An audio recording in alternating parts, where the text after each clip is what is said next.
The rise of Turkey and Qatar in the Middle East is not an accident of timing. It is a deliberate reshaping of power by two states that discover different but complementary ways to translate influence into leverage. Turkey moves like a regional heavyweight, with an appetite for hard power and a strategic footprint. Qatar moves like a nimble financier and mediator who rewrites the rules of regional influence. Together they have altered the map of persuasion, patronage and prestige across the region. Let's look at Turkey first. Under Erdogan, Ankara stopped contenting itself with being a large country on the map and began acting like a regional power. It now has military deployments in northern Syria, naval posturing in the eastern Mediterranean and rapid defence exports, all of which signal a return to activist geopolitics. Turkey built bases, backed local proxies and leaned on economic ties to put itself at the centre of multiple crises rather than sit outside them.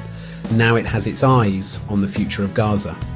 When Ankara launched cross-border operations against Kurdish forces, it was not merely a tactical move.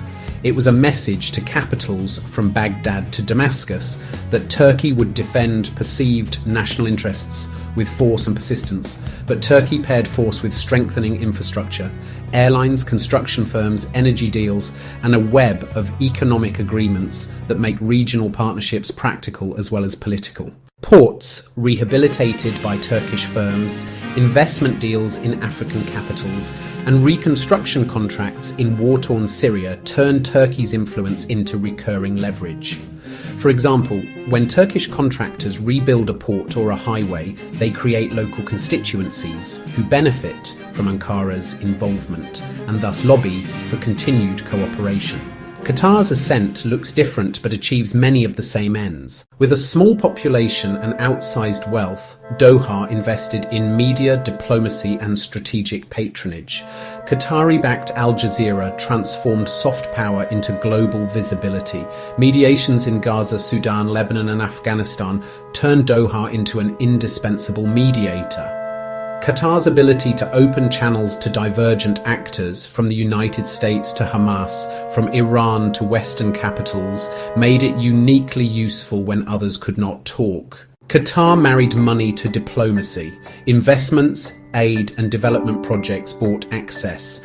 Financing of infrastructure across the region created economic ties that undergird political influence. For example, Qatar's rapid mediation in a political crisis in Lebanon or the Qatar-funded reconstruction projects in Gaza are not charity alone. They are strategic investments that embed Doha in future political choices.